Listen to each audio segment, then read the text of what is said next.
Hi, hello, welcome to my channel. I am Aravind, and today we're going to talk about some basics of cloud.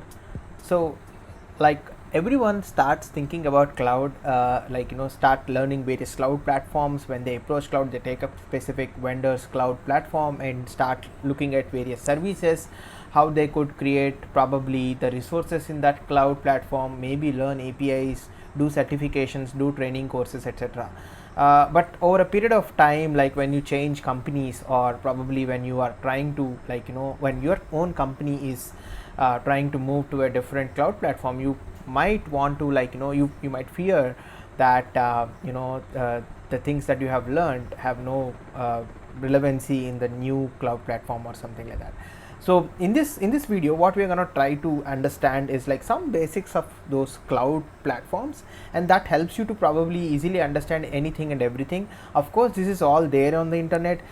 You could probably go deep and learn, but then this is what I have learned, and this is the way that I try to correlate all the times before kind of looking into anything. First of all, like there are three primary pillars or areas where I look at whenever I start looking at any cloud service or product or solution. So for example, I'm not talking about cloud vendors, but I'm talking about the cloud in general, the premise of cloud itself. So if you see that, like you have the compute, which is the very basic part of this entire cloud platforms, wherein anything or everything will have the compute part, and without that you can't run your workloads. And then you have the networking part, which forms the brain of everything, like the network that helps you to kind of connect to various resources in your cloud platform. And then another important pillar is your storage, wherein you store all your data, be it structured, unstructured, semi-structured, or long-term storage, whatever it is, right? Or your backups of your important documents or data, you store either in one of these places. Like compute, network, storage is very important for any cloud platform or any dev to understand basically.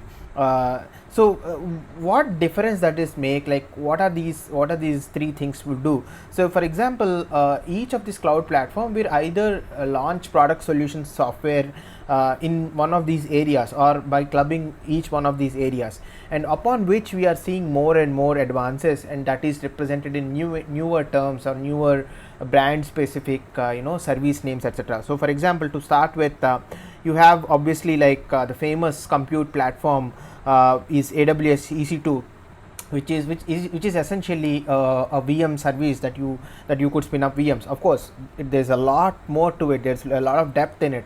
And then similarly, you also have similarly for Google, you have GCE or Google Compute Engine, wherein you could spin VMs. For Azure, it's Azure VMs, which is another service.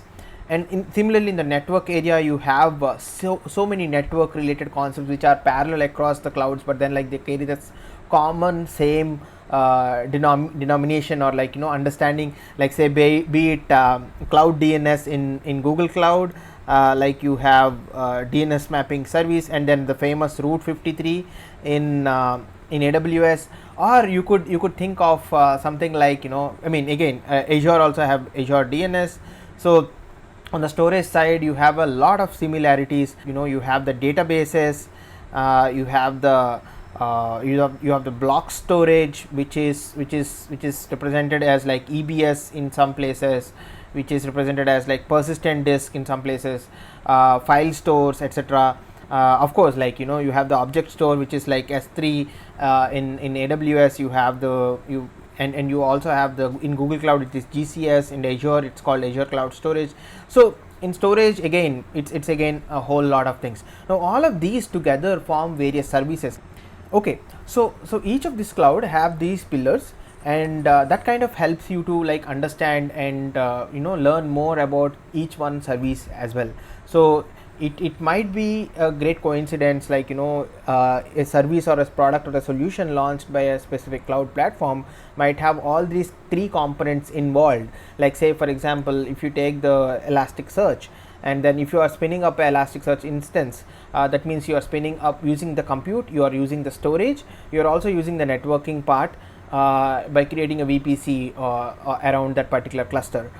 Similarly, you could take any other software or container orchestration system that helps you to do a lot of these things. So compute, network, storage, if you understand these things or try to look at things in this manner, there are a lot of services or a lot of learning that can be made easily. So this is it about the cloud services. We'll see a next another topic in the next video. Thanks for watching, and don't forget to like, share and subscribe. Thank you.